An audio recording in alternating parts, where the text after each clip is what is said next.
6 in the morning, 15 degrees, and I was on the porch doing shoulder presses with weights I'd bought at a yard sale for $3. My breath came out in clouds. The wood creaked under my boots. Inside, I could hear the heating system struggling against the January cold. "Daddy, Emma needs help!" I dropped the weights and headed in. Emma's catheter needed adjusting, nothing I hadn't done 1,000 times. Got her settled, kissed her forehead, went back outside. Claire's car wasn't in the driveway. Another early grocery run, 4th one this month. I sat down with my laptop, told myself I was just checking to make sure the kids were okay while I'd showered yesterday. The security camera app loaded slow. Playroom camera, 2:30 p.m., 2 figures in the frame. That's when I saw her hand on his chest. I clicked play. Watch my wife lean into the therapist, our children's therapist, in the playroom where Emma does her exercises. Her hand on his chest, his arm around her waist, both of them laughing. The timestamp said 2:30 p.m. I switched cameras. Kitchen view, same time, me struggling to carry Jack upstairs for his nap, my back giving out halfway. I had to sit on the step for 5 minutes, just breathing through the pain. Back to the playroom camera. Audio on. "You sure he can't see these?" Derek's voice. That's what the kids called him. "Mr. Derek? He can barely work his phone." Claire's laugh. "We're fine. Old man doesn't have a clue." I sat there on the frozen porch with those words in my ears. Old man. 58 years old, and that's what I'd become to them. The fool carrying 3 kids up and down stairs while his wife entertained herself. I scrolled back through the saved footage.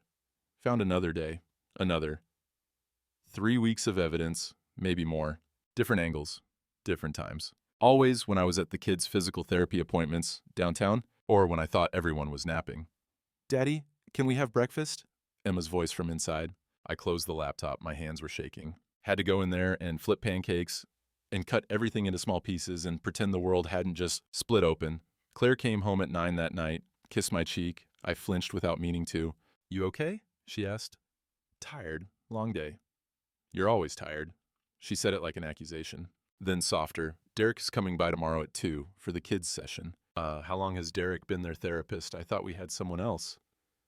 3 months now. He's really good with them. Very dedicated. I watched her walk away. New perfume. Expensive smelling. Her nails were freshly done, too. I'd noticed that this morning but hadn't let myself think about what it meant. The next morning, I made breakfast. Scrambled eggs, toast, bacon. Emma wheeled herself to the table. Jack needed help with his chair. Sarah wanted extra butter on her toast. "Mommy still sleeping?" Emma asked. She had an early yoga class. There was no yoga class. I'd checked the studio schedule weeks ago when her Tuesday morning absences started, but I kept that to myself. Claire came home at 10:30, just as I was loading the dishwasher. "Did you check on the kids' meds refill?" she asked, scrolling through her phone. "I'll call today." Derek mentioned Sarah's been favoring her right side. "We should watch that," Derek mentioned, like he was some kind of expert. I bit back what I wanted to say. The kids had a physical therapy appointment at 1 p.m. Takes 90 minutes, minimum. Derek was scheduled for 2. I called and canceled the appointment. "Everything okay, Mr. Chen?" the receptionist asked. "Yeah, just need to stay home today." At 1:30, I positioned myself in the bedroom with the laptop. Camera feeds open. Living room, playroom, kitchen, front door, all the angles. Derek showed up right at 2. Claire let him in. They went to the living room, not the playroom where therapy was supposed to happen. I watched them sit close on the couch, talking, laughing, her hand on his knee. "Mr. Derek, I need help with my exercises." Emma's voice from the playroom, clear on the audio. Derek yelled back, "In a minute, sweetie." 20 minutes passed. I watched Jack on the playroom camera. His catheter needed attention. He kept calling. "Mr. Derek, Daddy, somebody." My hand was on the bedroom doorknob. I was about to go down there, bust into that room, end this thing right now. Then I stopped. If I went down there angry, what would I have? An affair I couldn't prove beyond my word against theirs. A marriage over, but nothing to show for it. But if I documented this, if I let them think they were getting away with it, I'd have evidence. The kind judges and lawyers care about. I watched my son call for help while his mother sat 10 feet away, too busy with her boyfriend to check on him. I slipped out the back door, circled around to the front, and knocked. Loud, scrambling sounds inside. Derek shot out the back door. Claire answered, her face flushed. "Oh, I thought you'd be gone longer." Appointment got canceled. "Where's Derek? Thought he had a session." "He just left." Sarah wasn't feeling up to it today. I walked past her to the playroom. All 3 kids looked fine. No therapy had occurred. "Daddy," Jack's voice was tight. "I called for help, but nobody came." I took care of his catheter, made sure Emma and Sarah were good, all while the camera recorded everything. Me helping, Claire absent. The therapist who'd been billing insurance for 90-minute sessions had been there all of 25 minutes, and none of it was therapy. That night, Claire made dinner. Spaghetti, garlic bread. She was cheerful, humming while she cooked. "Marcus, is everything okay? You seem distant." "Just tired. Maybe you should see someone. Like a therapist. For the stress." I looked at her across the kitchen, my wife of 5 years. The woman who'd seemed like an answer to prayer when she'd walked into my life.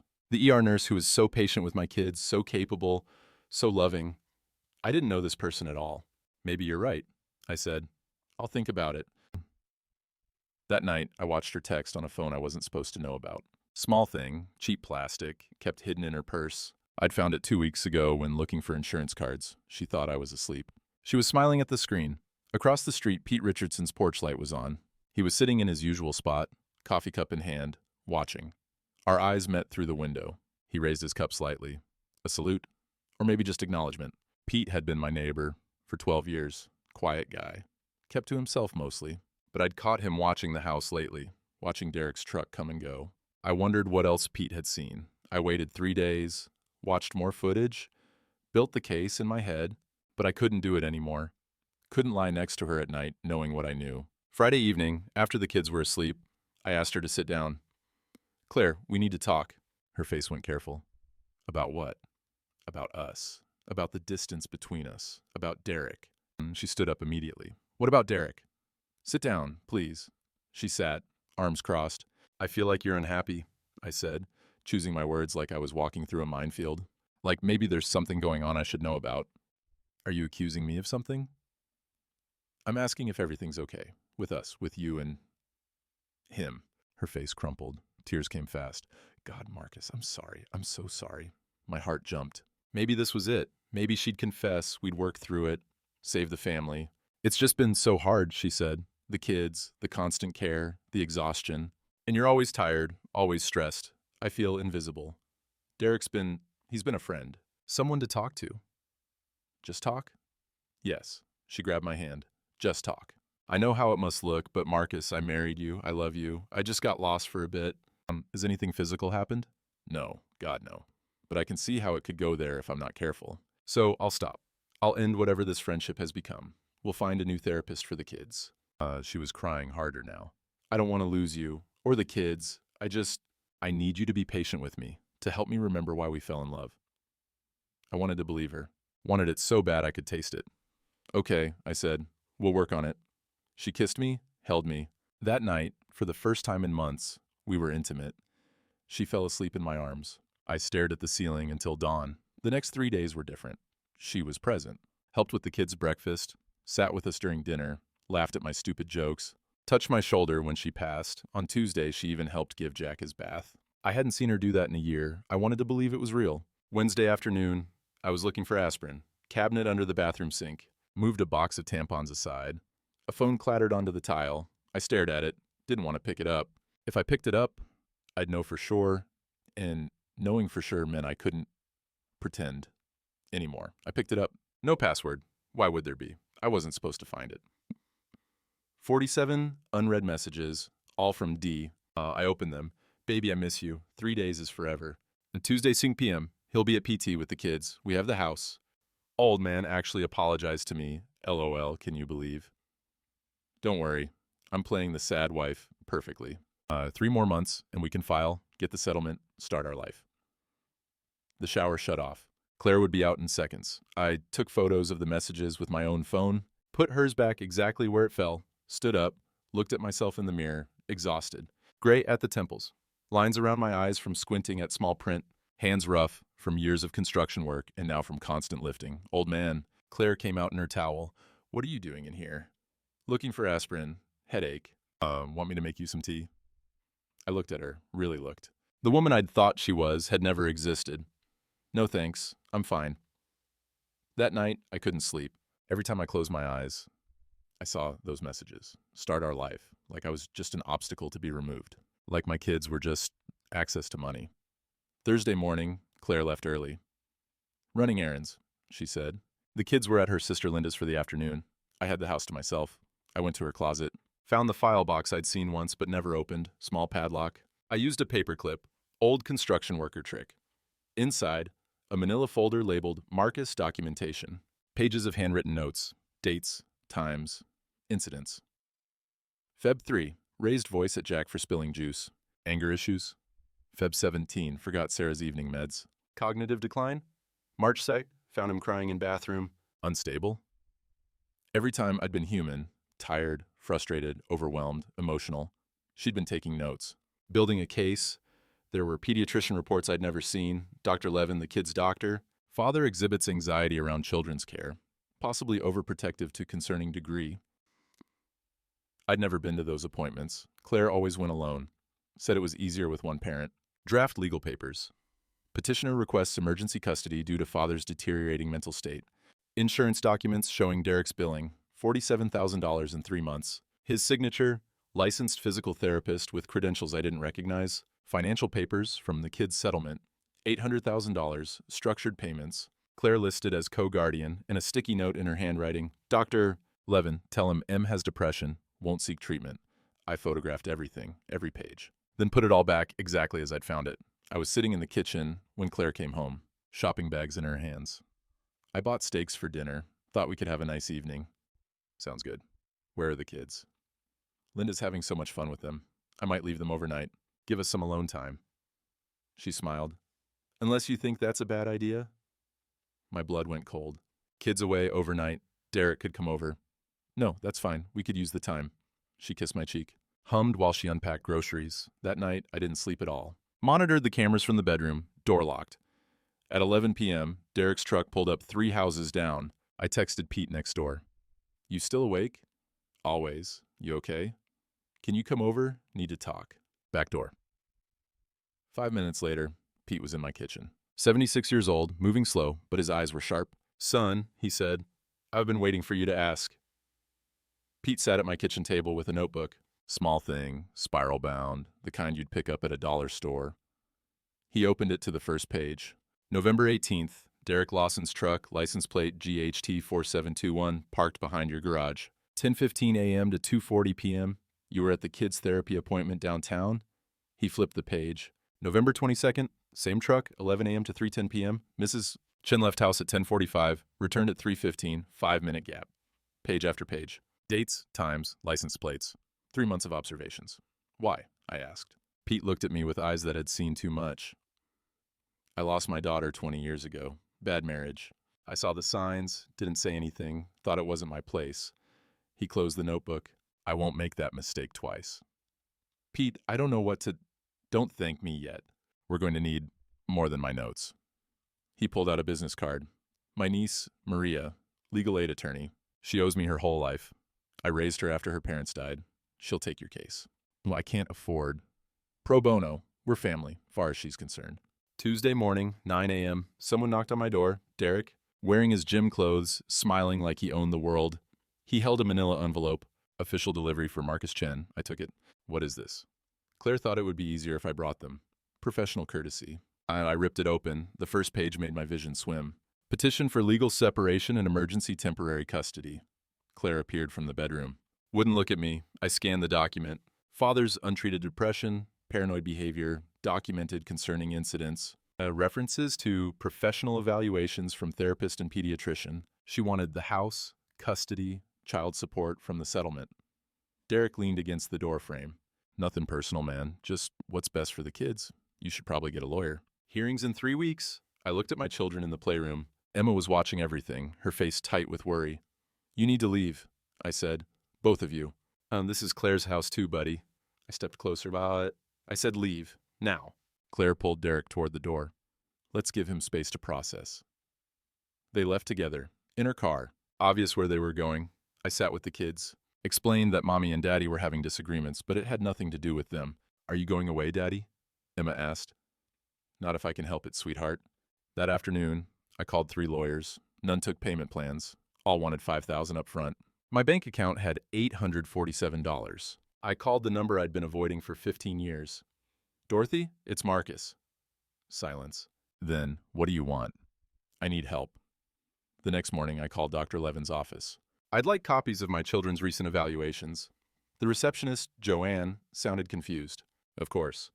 The regular checkups or the special consultations? Special consultations? Yes, Mrs. Chen has been bringing them in monthly. Didn't she tell you? When did these start? Let me check. First one was December 3rd. You weren't present for any of them. I drove to the office, demanded the records. The reports showed Claire describing me as increasingly agitated, forgetful with medications, on one being episodes, resistant to accepting help. Dr. Levin's notes. Father appears overwhelmed. Mother reports concerning behaviors at home. Recommend family counseling evaluation. I found Dr. Levin in his office. When did you see these behaviors? He looked uncomfortable. I haven't personally observed them. Mrs. Chen reported. You wrote professional concerns based solely on her word? She's the children's primary caregiver. I had no reason to doubt. I'm the primary caregiver. She doesn't even help with breakfast. Understanding crossed his face. Then embarrassment. Mr. Chen, I may have been misled. You think? I got signed copies of everything, walked out to the parking lot. A woman was waiting by my truck, badge on her belt. Mr. Chen, I'm Janet Torres, insurance fraud investigation. Do you have a moment? About what? Your children's therapist, Derek Lawson. We received an anonymous tip about his credentials. I glanced toward the street. Pete's truck was parked there. He nodded once. I have a lot to tell you, I said. That night, I was looking for the kids' insurance cards. Needed to refill prescriptions. Claire's purse was on the counter. I dug through the wallet section, found the cards. Also found folded papers in a zippered compartment, petition for emergency psychiatric evaluation, and involuntary hold. The form was partially filled out. It said I was a danger to self and others. Cited paranoid delusions, installing surveillance equipment, making accusations against wife. Recommended 72-hour evaluation at county mental health facility. As the date on the form, 3 days before the custody hearing. A sticky note was attached. Claire's handwriting. Dr. Morrison owes me favor. Will sign. There was a second document. Emergency custody order pending father's psychiatric evaluation. I understood the plan now. Have me committed right before the hearing, get automatic temporary custody, access to settlement money, keep me trapped with a mental health record. I photographed everything, put it back exactly as I'd found it, sat at the kitchen table, stared at the photo of me and the triplets on my phone wallpaper. Emma, Jack, Sarah, 7 years old, completely dependent on me. And I was about to lose them, to paperwork and lies. Claire came home at 10, cheerful. How are the kids today? Fine. Gave them dinner, did homework, bed at 8. You're so good with them. I don't tell you that enough. I looked at her, really looked. Why are you doing this? Doing what? Never mind. I'm tired. I went to the bedroom, locked the door. My phone buzzed. Dorothy. I'm driving up tomorrow. Should arrive by evening. Hold on. And second text from Pete. Storm coming in. Big one. You stocked up? I checked the weather app. Blizzard warning. 18 to 24 inches predicted. Starting tomorrow night. The custody hearing was still 2 weeks away. Claire knocked on the locked door. Marcus, why is the door locked? Sorry, must have done it by accident. But I didn't unlock it. Sat there listening to her try the handle twice more before giving up. At midnight, I was still awake when the first snowflakes started falling. By 6 p.m. Thursday, we had 8 inches, and it was still coming down hard. The power flickered. Claire texted. They're saying roads will close. Staying at Linda's tonight. Linda lived 10 minutes away. The storm had just started. I knew where she really was. I settled the kids for bed, read them extra stories, tucked them in tight. Is Mommy okay? Emma asked. She's safe. Don't worry. And Jack grabbed my hand. Are you okay, Daddy? I paused too long. Of course, buddy. Sarah's voice was softest. You seem sad. I kissed their foreheads. Left the room before they could see my face. By 10 p.m., we had 14 inches. The road crews had given up. Power went out, generator kicked in, thank God. Cell service was dropping, landline was dead. I tried calling the lawyers, Maria, even Dorothy, nothing connected. I sat on the porch in 10-degree cold, coat unbuttoned, watching the snow bury everything. Maybe Claire was right. Maybe the kids would be better off without me. Without watching me break down. Without the constant exhaustion, the mistakes, the crying in bathrooms. Daddy, I need help. Emma's voice cut through the cold. I was inside in seconds. Her catheter had shifted. I handled it gently, competently. Muscle memory from 3 years of practice. You're the best, Daddy, she said when I finished. I had to turn away. Tears were coming, and I didn't want her to see. She saw anyway. It's okay to be sad, Daddy. You tell us that. I held her hand until she fell back asleep, went back to the porch, this time with coffee, coat zipped. Pete's kitchen light was on across the snow-covered street. He was awake too, watching over things like he always did. Friday morning, still snowing, 20 inches now. I made pancakes, comfort food. Emma wheeled herself to the kitchen. "Daddy, can we talk?" I sat at her level. "Of course, sweetheart." She looked at Jack and Sarah in the doorway. Some silent agreement passed between them. "We know Mommy wants you to leave." I froze. "What?" We heard her on the phone. She said getting rid of Marcus and something about papers. Jack stepped forward. "Derek said you'd be gone soon and he'd move in." Sarah started crying. "We don't want you to go. We want you to stay." I pulled all three of them close. "When did you hear this?" "Lots of times," Emma said. "At night, when you're asleep. They think we can't hear." "Why didn't you tell me?" "We tried. We kept calling for you when Mommy was with Mr. Derek, so you'd see." Everything clicked. Their random needs for help weren't random at all. They'd been documenting too, making me necessary, making me present. "Are you going to fight, Daddy?" Jack asked. "Or let them win?" I looked at three faces, scared, determined, trusting me completely. "I'm going to fight. I promise." Emma smiled. "Good, because we choose you." Somebody knocked on the door. Forceful, urgent. Pete was there, covered in snow. Oxygen tank. In tow. "Son, we need to talk. I've been keeping records." "Records of what?" "Everything." He handed me his notebook. Dates, times, license plates. That boy's truck, your wife's comings and goings. 3 months' worth. "Why?" His face went hard. "Because I watched my daughter die in a bad marriage, and nobody spoke up. I won't make that mistake twice." I flipped through the notebook, page after page of meticulous observations. "Storm should break tomorrow," Pete said. "Then we fight." He stayed at my house that night. His power was still out.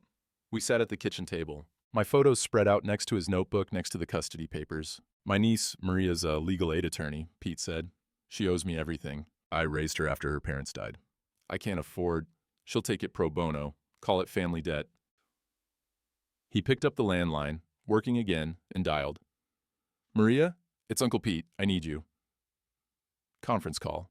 Maria asked sharp, specific questions. I showed her the evidence through photos I texted. The camera footage, the burner phone messages, the commitment papers, the documentation file, the insurance fraud. "This isn't a custody case," Maria said. "This is a fraud case. We focus on the fake therapist, the billing scam, make it criminal, not emotional." Pete started coughing. Deep, wet, painful. "Uncle Pete, you sound terrible." "Just a cold." I caught his expression. That wasn't a cold. "How long will this take?" Pete asked. "Hearings in 2 weeks. We can do it." Outside, an engine rumbled. Someone had made it through. Dorothy's rental car, barely visible through the snow, pulled into my driveway. I opened the door. We stared at each other. 15 years since we'd spoken, our mother's funeral, a bitter fight about her estate. "Marcus, Dorothy, you said you needed help. Here I am." She stepped inside. Saw Pete's notebook, the custody papers, the kids in the playroom. Her face softened briefly, looking at the triplets, then hardened. "You let this happen, just like you let Mom get taken advantage of."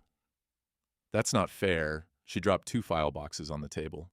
"These are fraud cases. Insurance scams targeting caregivers and the elderly, just like what's happening to you." "How do you know about?" "Because this is what I do. I'm a paralegal. I specialize in elder fraud and caregiver exploitation." Pete studied her. "Then you're exactly who we need."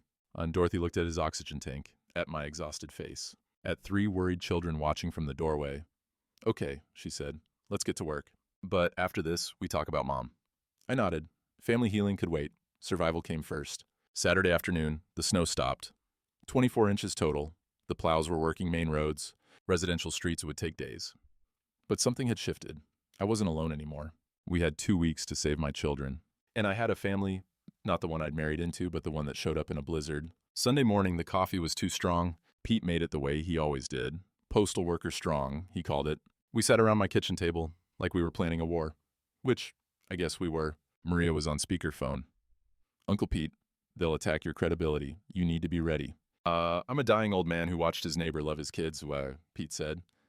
"That's my credibility." I noticed his hands trembling, the yellow tinge to his skin, the way he had to catch his breath between sentences. "Pete, how sick are you?" Long silence. Just the oxygen tank hissing. "Prostate cancer. Beat it once, 10 years ago. It's back. Stage 4. Spread to the bones, liver. Dorothy looked up from her files. How long? Doc said 6 months. That was 4 months ago. Jesus, Pete. I stood up. You should be resting, not resting. His voice went hard. For what? To die more comfortably? Hell with that. He told us about his daughter, Lily, married at 20 to a guy who seemed charming, then controlling, then violent. Pete had noticed the signs, but didn't speak up. Thought it wasn't his place. She died at 23. Car crash leaving his house, fleeing another argument. 20 years I've carried that, Pete said, not speaking up when I should have. He looked toward the playroom where the kids were watching TV. I see your kids being used as pawns. I see a good man being destroyed, and you think I'll stay quiet. Not this time. I couldn't speak. Just reached across the table and gripped his shoulder. Thank you doesn't seem like enough. Then win this case. That's thanks enough. Maria's voice came through the speaker. Uncle Pete, you'll need to testify in person. Can you physically manage it? I'll be there if they have to wheel me in on a gurney. Dorothy was already pulling documents from her boxes. The insurance investigator, Torres, she's already investigating. We need her testimony coordinated with ours. My phone buzzed. Unknown number. I opened it. Photo of insurance billing records. Note. Thought you'd want to see these. JT. Second text. Derek Lawson has no valid physical therapy license in any state. Credentials are fake. Meet Monday, 10 a.m. I showed the phone to the group. Pete smiled. Looks like somebody's paying attention. Dorothy started laying out a timeline on poster board. Monday, we meet Torres. Tuesday, we prep Pete's testimony. Wednesday, we file countermotion. What countermotion? Emergency custody order against Claire, child endangerment, fraud complicity. Can we do that? Oh, we're doing that. 1 a.m., and Dorothy and I were still working. Pete had fallen asleep on my couch, oxygen tank beside him. I'd covered him with a blanket. How do you know all of this? I asked Dorothy. 15 years ago, you were in marketing. She stopped writing, put down her pen. Mom didn't die of natural causes. Not really. What? Her caregiver. Remember Denise? So sweet, so helpful. Yeah, she was with Mom for the last 2 years. She defrauded Mom of $180,000. Forged checks, changed her will, took jewelry, sold her car. I stared at her. Why didn't you tell me? I tried, at the funeral. You said I was making it up, being greedy about the estate. The memory hit me. How angry I'd been. How I'd accused her of caring more about money than Mom's memory. I thought you were fighting over money. And I was fighting to expose a criminal. But by then, the evidence was destroyed, Denise had vanished, and you and I weren't speaking. And then she kept her eyes on the papers. So, I went back to school, became a paralegal, specialized in elder fraud, caregiver exploitation, financial abuse. 15 years preparing for a case exactly like yours, to save someone the way I couldn't save Mom. The silence stretched between us. 15 years of it. I'm sorry, I said. I should have listened. Yeah, you should have. She looked up finally. But we're listening now. We went back to work, closer than we'd been in 15 years. At 2 a.m., Dorothy spoke again. There's something else you should know. My what? Denise, Mom's caregiver who defrauded her. I tracked her down last year. And? She's in prison, Oregon. I built the case that put her there. 5 other victims came forward after I found them. I looked at my sister. Really looked. She'd spent 15 years hunting down the woman who'd hurt our mother. And I'd called her greedy. Does this mean you think we can actually win? I don't think. I know, because I've done this before. And this time, I have help. The doorbell rang. 1:30 in the morning. I opened it to find Torres standing there, apologetic. Sorry for the hour, but Derek Lawson just made a very large cash withdrawal. $43,000 from an ATM. I think he's planning to run. Monday at 10 a.m., my kitchen looked like a FBI operation. Torres spread evidence across the table. Billing records showing $47,000 charged to insurance. Derek Lawson completed an online certification course. Torres said, not accredited, not licensed in any state. He's been billing under false credentials, that's felony fraud. As Maria's voice on speaker, and Claire signed co-guardian forms, making her complicit. Dorothy tapped the commitment papers, which gives us leverage. She faces criminal charges unless she backs down. Wait, I said. I don't want her in prison. She's still their mother. Dorothy's eyes flashed. You're too soft. She tried to institutionalize you. But he's right, Pete said quietly. Kids need some relationship with her, even supervised. Maria spoke up. We can use it as negotiation. Prosecution depends on cooperation. Torres nodded. I'll recommend leniency if she testifies against Derek, admits the fraud. The strategy came together. We wouldn't fight about whether I was mentally ill. We'd focus on Derek's crimes, Claire's complicity, the children's endangerment, shift the burden from defending me to prosecuting them. Pete would testify as moral authority, community witness, dying man's truth. Dorothy would provide case law and precedents. Maria would handle courtroom strategy. Torres would present objective evidence, and I would just tell the truth.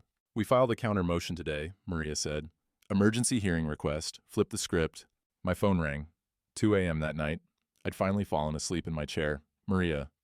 Counter motion filed. Judge approved emergency hearing. Same day as Claire's original petition. February 14th. That's in 10 days. 10 days to build an airtight case. Can you handle it? I looked around my kitchen. Evidence everywhere. Pete sleeping on my couch. Dorothy passed out in the spare room. My kids safe upstairs. Yeah, I can handle it. Wednesday morning, Torres called. I interviewed Claire yesterday as part of the investigation. How did that go? She's panicking. Tried to claim she didn't know about Derek's credentials. When I showed her the co-guardian forms with her signature, she said Derek forged them. Did he? No. Handwriting analysis confirms it's hers. She's scrambling. That afternoon, Claire texted me. We need to talk. Tomorrow. It's important. Linda's house. 2 p.m., please. I showed Dorothy. It's a trap. Don't go. Pete disagreed. Or go, but wired. Record everything. I'm going, I said. But Dorothy comes with me. Thursday, 2 p.m., I walked up to Linda's door. Dorothy sat in her car half a block away with recording equipment. Linda answered. She's in the living room. Marcus, she's really upset. Claire sat on the couch, eyes red, makeup smudged, different from the cold, calculating woman I'd seen for months. Thank you for coming. I stayed standing. What did you want to talk about? The insurance people came. They're saying Derek's license is fake. Is it? I don't know. I trusted him. He said he was qualified. Well, you trusted him with our children's health and $47,000 of their money. She got defensive. I didn't know about the money. That's all Derek. You signed the forms, Claire. You're on the billing records. Her tactics shifted. More tears. This is all a misunderstanding. We can fix this. Drop the fraud investigation. I'll drop the custody thing. We split everything 50-50, co-parent, move on. What about Derek? He'll leave. It's over between us. It was a mistake. Which part was the mistake? The affair, the fraud, or trying to have me committed? She froze. What? I found the papers, Claire, the psychiatric hold forms. She calculated quickly. Those were just, I was scared of you, your behavior. Stop. I recorded everything. I have photos of everything. Your lies don't work anymore. She stood up, desperation turning to rage. You bastard. You're recording now, aren't you? I didn't answer. Fine. You want a war? The kids will hate you when this is done. They'll know you destroyed their mother. They already know you tried to destroy their father. Kids hear things, Claire. Linda appeared at the doorway. Claire, what did you do? Claire spun on her. Whose side are you on? The kids' side, and Marcus is their father. A good one. I left. Got in the car with Dorothy. Got every word, she said. My phone rang. Torres. Derek emptied his bank accounts. $43,000 withdrawn. We think he's fleeing. Where is he? We don't know, but we have a warrant. If you see him, call police immediately. Dorothy started the car. He'll come to see Claire one more time, to say goodbye or get more money. That evening, I got an email. Claire's lawyer had withdrawn from the case. Subject line, cannot represent client who has misrepresented material facts. The hearing was in 6 days. The next 5 days blurred together. Evidence, strategy, preparation. Pete rehearsed his testimony at my kitchen table while Maria coached him through video call. They'll say you're biased because you're Marcus's friend. Pete's voice was firm, despite his oxygen tank. I'll say I'm biased toward children's safety. That's not friendship, it's decency. We practiced over and over. Pete in a kitchen chair, Maria playing prosecutor on the screen. Every time he said his piece, it got more powerful. I watched a man put his children first every single day while his wife forgot they existed. Even in rehearsal, it cut deep. Dorothy had contacted Dr. Levin. He'd agreed to testify, admitted in writing that he'd based his concerns solely on Claire's reports and never observed anything concerning himself. Torres had Derek's billing records, his fake credentials, the insurance fraud documented down to the penny. We had the commitment papers, the documentation file, the camera footage, Pete's meticulous notebook. But Pete was getting worse. I could see it, the way he had to rest between sentences. How his hands shook handling papers, the gray tint to his skin. Saturday evening, our final prep session. Pete stood to leave and stumbled, caught himself on the table. Pete, you okay? Just tired. Haven't been sleeping well. Dorothy closed her laptop. You need to rest before Monday. I'll rest when I'm dead, which better not be before Monday. He tried to laugh, but started coughing instead. Maria's voice came sharp through the speaker. Uncle Pete, promise me you'll see a doctor tomorrow. Can't. Sunday. Clinics are closed. Then I'm taking you to the ER right now. The hell you are. I'm going home, sleeping in my own bed, and showing up Monday, ready to testify. They stared at each other through the screen, Maria crying now. I can't lose you. You won't lose me. I'll just be somewhere else. But first, we save these kids. He hugged Maria's phone, then me. Then, awkwardly, Dorothy. I watched through my window as his lights came on across the street, watched him settle into his chair by the window. He raised his coffee cup toward my house. I raised mine back. What if he doesn't make it to Monday? I asked Dorothy. Then we make sure his testimony was worth it. Sunday morning was quiet. I took the kids to the park. First warm day above freezing, sun melting the snow. Emma pushed herself through the slush in her wheelchair. Tomorrow's the big day, huh? Yeah. How do you know about that? We hear things. Are you scared? A little. Are you? No, because you're going to win. Jack grabbed my hand. What happens if the judge says we have to live with Mommy? I knelt down, honest with him. I don't know, buddy, but I'm going to fight as hard as I can for you. Will we still see you? Always. No matter what. I'm your dad. That doesn't change. Sarah's voice was small. Mommy called me last night. I stopped walking. What did she say? She said she loves us and she's sorry things got complicated. Well, what did you say? I said I love her too, but I want to live with you. You told her that? Emma wheeled up beside her sister. All three of us did. We had a vote. It was unanimous. I knelt in the slush, eye level with all three, tears coming. You know I love you more than anything, right? We know, Daddy. That afternoon, Dorothy helped me pick out clothes for court. One suit, 15 years old, still fit, barely. Evening, I read to the kids extra long, their favorite book twice, tucked them in, kissed their foreheads. We'll be praying for you, Emma said. Thank you, sweetheart. 10 p.m. I sat on my porch. Pete's light was on across the street. I saw his silhouette at the window. He raised his coffee cup. I raised mine. My phone buzzed. Maria, in a group text to me, Dorothy, Pete, Torres. Monday 9 a.m., courtroom 3B, Judge Harrison presiding. This is it. I replied, ready. Pete, see you there. Dorothy, let's finish this. And Torres, Derek Lawson still at large, warrant active. Police notified he might appear at courthouse. Second text from Torres. Claire's new attorney filed emergency motion to postpone. Judge denied. We're on for tomorrow. I didn't sleep.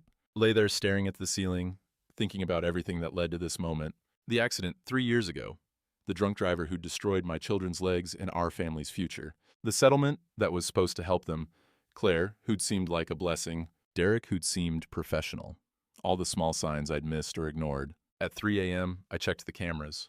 Force of habit, living room empty, kids sleeping peacefully. For the first time in months, the house felt like mine again. Dawn came slow. I made coffee. Put on that 15-year-old suit. Looked at myself in the mirror. Old man. Maybe I was. But I was their old man. And I'd fight for them. Until I had nothing left. Dorothy arrived at 7. You ready? As I'll ever be. Pete texted. He's already at the courthouse. Got there at 6:30. Wanted to make sure he had time to get situated. His health? I know. Maria knows. He knows. But he's going to testify if it kills him. We drove in silence. Dorothy parked in the courthouse lot, took a breath. Listen, whatever happens today, I'm proud of you. For fighting, for asking for help, for being the father those kids need. Dorothy, no, let me finish. I was wrong to blame you about Mom. You were grieving too. And I'm sorry it took 15 years and a crisis to get us here. But I'm glad we're here. And I hugged my sister for the first time since our mother's funeral. Let's go win this thing. You know, the courthouse was old stone, the kind that's seen 100 years of people's worst days. We went through metal detectors. Security guard nodded at us. Small town, he knew why we were here. Courtroom 3B. Wood paneling, American flag, elevated bench. The air smelled like old paper and floor polish. Pete was already there in a wheelchair, oxygen tank attached. He looked terrible. Gray skin, trembling hands, breathing labored, but his eyes were sharp. Maria stood beside him. She looked like she'd been crying. Dorothy and I sat behind them. Torres was in the back row, badge visible on her belt. She caught my eye, nodded toward the bailiff. Police were ready. Claire came in with a new lawyer, expensive suit, confident walk, Mr. Brennan, according to his briefcase.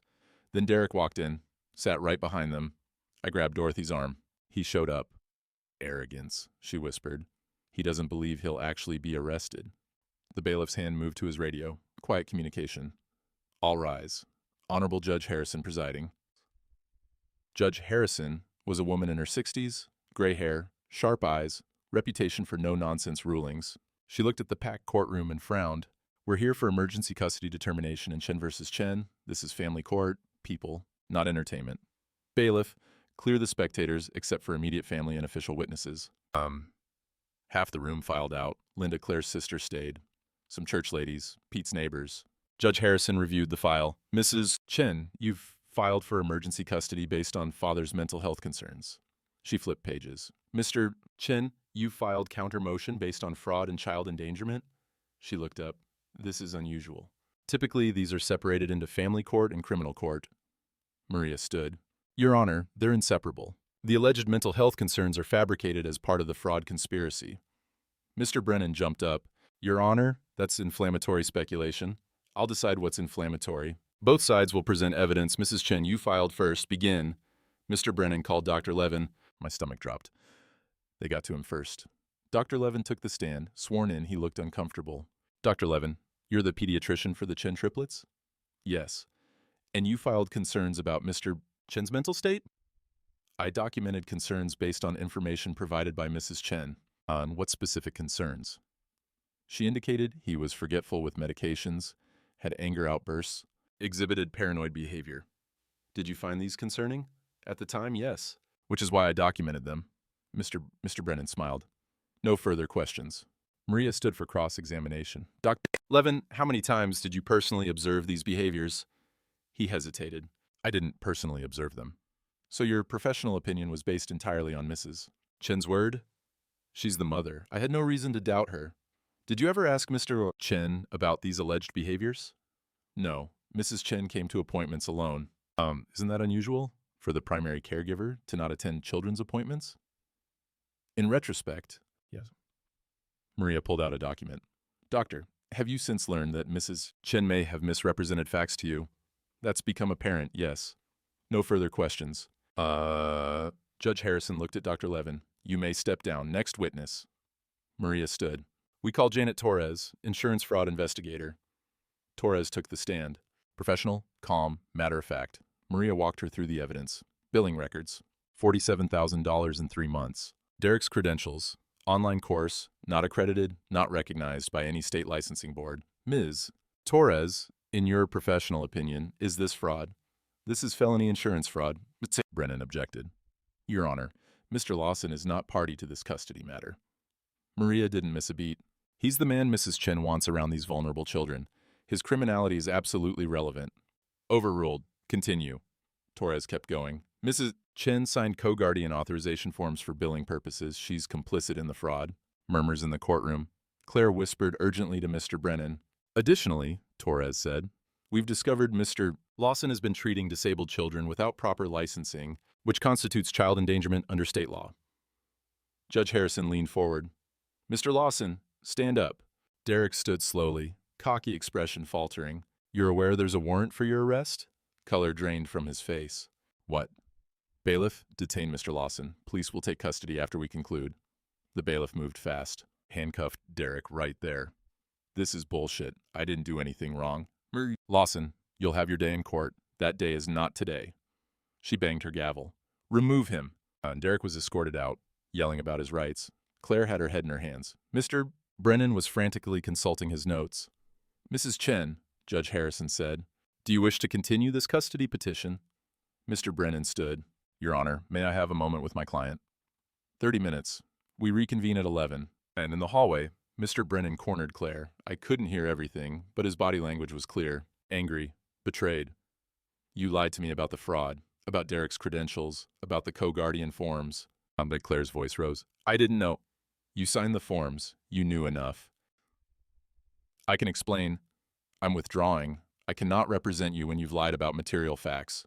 You can't abandon me in the middle of the hearing. Watch me. He walked away, filed papers with the clerk. Claire stood alone in the hallway, panicking. Linda approached her. Claire, let it go. Settle with Marcus. You're going to lose. He's taking my children. You tried to take his sanity. You committed fraud. What did you expect? Our side of the hallway was quieter. Pete was in his wheelchair, clearly declining. I need to testify soon, he said, running out of steam. No, Pete, we can ask for medical postponement. No. His voice was fierce. I testify today or not at all. 11 a.m., we reconvened. Mr. Brennan stood. Your Honor, I must withdraw from this case. My client has not been truthful about material facts. Judge Harrison didn't look surprised. Mrs. Chen, do you understand you may proceed pro se or request new counsel? Claire looked trapped. Can we postpone? Just a few days to find someone? No, I've had enough postponements. Either proceed or concede. I'll proceed. Very well, call your next witness. Claire had no witnesses, no strategy. She was drowning. I'd like to testify on my own behalf. She took the stand, sworn in, started rambling without a lawyer to guide her. I love my children. Marcus is a good father, but he's been difficult, paranoid. The cameras, she circled back to the mental health claims, couldn't substantiate any of them. Judge Harrison cut her off. Mrs. Chen, do you have evidence of these claims? Medical evaluations? Independent witnesses? Levin said. Dr. Levin testified he never personally observed concerning behavior. Move on. Claire floundered, realized she had nothing. Maria stood. Your Honor, may I cross-examine? Please do.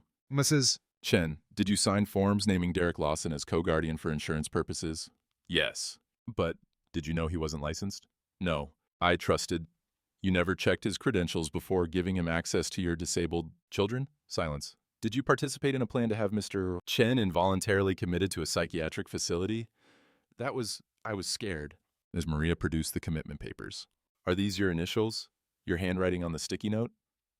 Claire started crying. I made mistakes. I was overwhelmed, but I love my kids. Do you love them more than the $800,000 settlement? No one objected. Claire had no lawyer to protect her. She couldn't answer. No further questions. Mrs. Chen stepped down. Judge Harrison looked at our table. Mr. Chen's team, call your witness. Maria's voice was clear. We call Peter Richardson. The bailiff wheeled Pete to the witness stand area. Every eye in the courtroom was on him, oxygen tank hissing, hands trembling. But when he raised his hand to be sworn in, his voice was steady. I do. Maria stood beside Pete. Her voice was gentle, like she was talking to him in his living room, not a courtroom. Mr. Richardson, please state your relationship to the Chen family. I'm their neighbor, have been for 12 years. In those 12 years, what have you observed about Mr. Chen as a father? Pete took a breath. The oxygen tank hissed. I've watched that man sacrifice everything for those kids. His voice grew stronger as he spoke. Every morning, 6 a.m., he's on that porch lifting weights so he's strong enough to carry 3 children up and down stairs. Every night, he reads to them till his voice gives out. He paused, gathering strength. I've seen him at his lowest, back giving out, exhausted, crying from the weight of it. And then he still shows up every single day. What about Miss Chen? I've seen her leave at 9 a.m., come back at 8 p.m. I've seen that therapist's truck parked hidden behind their garage 3-4 times a week. I've seen Marcus carry all 3 kids while she sat in her car on her phone. He pulled out his notebook, held it up with shaking hands. I've got dates, times, license plate numbers, 3 months of documentation. Maria entered the notebook as evidence. Judge Harrison reviewed it. Her expression shifted. This wasn't hearsay or emotion. This was meticulous record-keeping. Miss Richardson, why did you document all this? Pete's voice broke. Because I lost my daughter to a bad marriage. People saw the signs and said nothing. I said nothing. The courtroom went silent. I won't make that mistake again. Those kids need their father. He's the one who shows up. He's the one who loves them more than himself. He was breathing hard now. I'm dying. A couple months left, maybe. I need to say this before I go. He looked directly at the judge. I've watched a lot of people in my 76 years. Marcus Chen is good people. His kids are lucky to have him. Don't take that away. Several people in the courtroom were crying. Claire had her face buried in her hands. I couldn't see anymore. Tears blurred everything.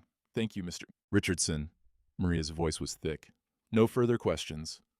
Judge Harrison looked at Claire. Do you wish to cross-examine? Claire shook her head. Couldn't speak. Pete started to stand. Collapsed back into the wheelchair. His breathing went rapid, shallow. Skin turned gray. He needs medical attention, Dorothy shouted. The bailiff called for EMTs. They came fast, loaded Pete onto a gurney. As they wheeled him past me, Pete's hand reached out. I grabbed it. Did we win? His voice was barely there. We won. He smiled. Good. They took him out.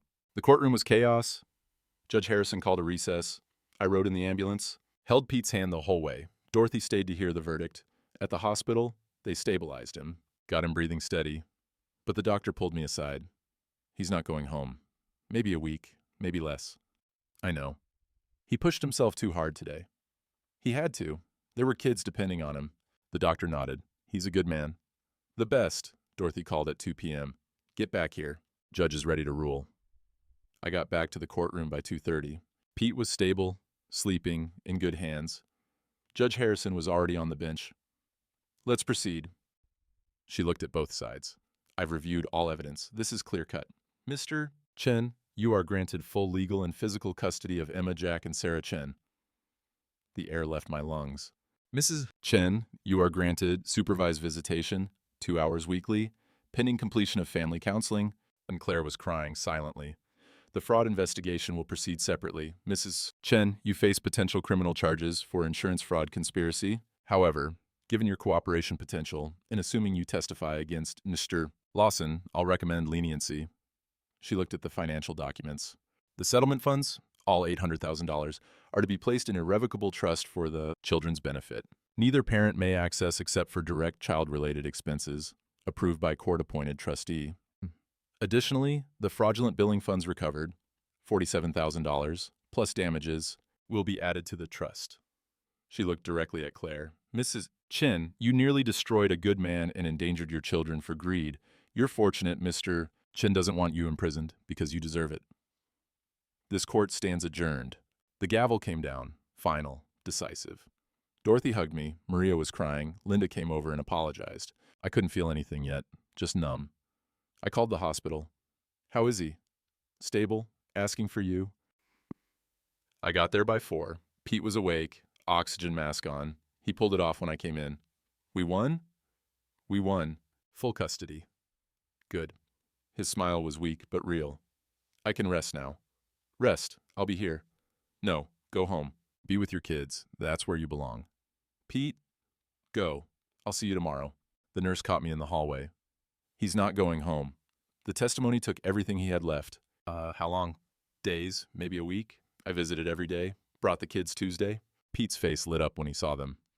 There are my heroes. Emma wheeled close, took his hand. Thank you for helping, Daddy. Pete cried. Thank you for letting me. Wednesday, he slept most of the day. Maria sat with him, holding his hand. Thursday, he was mostly unconscious, occasionally lucid. Pete, can you hear me? Eyes fluttered, small squeeze of my hand. You did good. The kids are safe. You saved them. A slight smile. Friday at 2 a.m., the hospice nurse called. It's time. You should come. I got there fast. Pete was unconscious, breathing shallow. I held his hand.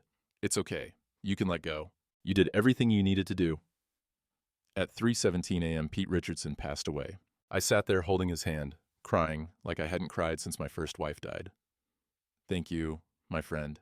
Thank you for everything. Sunday afternoon, small church, 40 people. Pete's funeral was exactly what he'd wanted. Simple. No fuss. Maria had said he'd planned it 2 years ago when he got the diagnosis. I stood at the podium with notes I didn't need. Pete saved my life, and my kids' lives. And he did it knowing he was dying. My voice cracked, but I kept going. He could have spent his last months resting, comfortable, at peace. Instead, he documented evidence, testified in court, fought for people who weren't even blood family. I looked at the coffin. Simple pine, garden flowers. He told me he lost his daughter and nobody spoke up. He vowed never to be silent again, and he wasn't. Emma was in my lap, Jack and Sarah beside me. I felt Emma's small hand squeeze mine. Pete taught me that asking for help isn't weakness, that community matters, that bearing witness to truth is how we honor each other. I'll miss my friend. But I'll teach my kids about him. They'll know what a good man looks like. I sat back down. The preacher finished the service. At the back of the church, Claire sat alone, crying. She made brief eye contact with me. I nodded slightly. Not forgiveness, just acknowledgement that she was human, that she'd lost something too. After the service, Maria handed me an envelope. Uncle Pete left this for you. Inside, a note in shaky handwriting. Marcus, use my house. Sell it, rent it, whatever helps. The kids need equipment, and you need breathing room. It's yours. Deeds with Maria. Pete. He can't. This is too much. It's done. He changed the deed 3 weeks ago. The house is yours. I couldn't speak. Dorothy put her hand on my shoulder. That's exactly why you deserve it. March came with a thaw. Snow melting, temperatures in the 40s.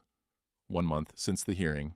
My driveway had a wheelchair-accessible van, license plate Lucky 3, bought with recovered fraud money and Pete's house sale proceeds. All of it in the kids' trust, managed by a court-appointed trustee. New equipment filled the house. Lift systems, specialized beds, therapy tools, everything they needed. Sunday morning, Dorothy arrived for breakfast. Our ritual now. Every week, she drove over with groceries and made pancakes. Claire's first visit is this afternoon. You ready? As I'll be. 2 p.m. at the Supervised Visitation Center. I brought the kids. Social worker present. Claire looked different. No makeup, simple clothes. Thinner, older. Hi, Mom, Emma said. Claire started crying immediately. Hi, baby. I missed you so much. The 2 hours passed slowly. She read to them, played games, didn't try to explain or justify, just tried to be present. When it ended, the kids left with me. Mommy seems sad, Sarah said in the van. She is sad, but that's not your job to fix. Emma looked at me in the rearview mirror. Do you think she'll get better? I don't know, but we'll hope for her. That evening, Dorothy and I sat on the porch, my spot. Pete's thermos on the railing next to my coffee cup, empty but always there. How was the visit? Sad, but necessary.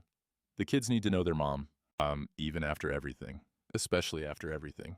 They need to see that people make mistakes and face consequences and maybe try to do better. Dorothy sipped her coffee. You're more forgiving than I am. I'm not forgiving. I'm just too tired to hate anymore. Comfortable silence. I put an offer on that duplex on Maple Street. So I looked at her. You're really staying? Found a paralegal job at the county office. Figured this town could use someone who knows how to fight fraud. 15 years, and now you won't leave? 15 years I ran from family. Time to run toward it instead. A week later, mail came from the insurance company. Fraud settlement finalized. $47,000 recovered, $23,000 in damages. $70,000 total added to the kids' trust. Pete's house had sold, $180,000, all to the trust per his will. Emma overheard us talking about it. Daddy, can we do something with some of that money? Like what, sweetheart? Mr. Pete liked the park. Can we make it more accessible for other kids like us? I looked at Dorothy. I'll call the city council, she said. Late March. First genuinely warm day, 55 degrees, sunny.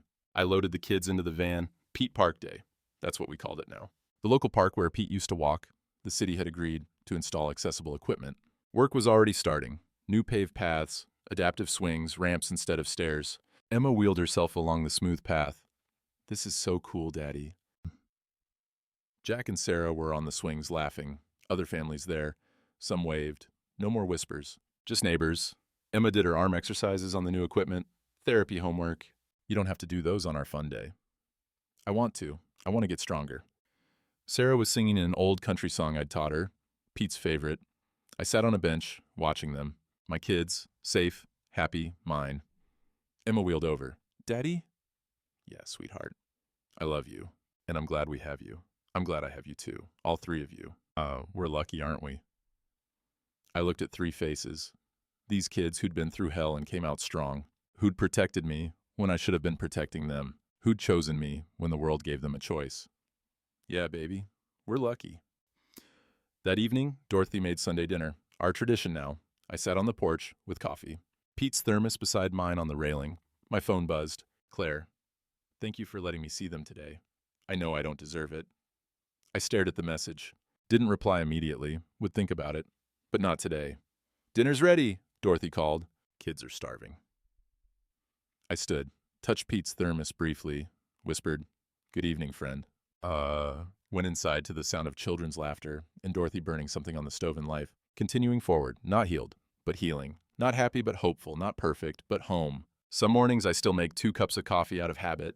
That second cup sits on the railing till it's cold. Pete's thermos is there too, empty but present. A reminder that good men exist, and sometimes they show up exactly when you need them. The kids ask about him sometimes. I tell them the truth. Pete was a man who lost something precious and spent the rest of his life making sure other people didn't lose what mattered to them. That's not a bad way to be remembered. Dorothy stays for Sunday dinners now. We've worked through most of the mom stuff. Not all of it. 15 years doesn't disappear in a few months. But enough. Enough to be family again. Enough to know that sometimes you have to lose each other to find each other again.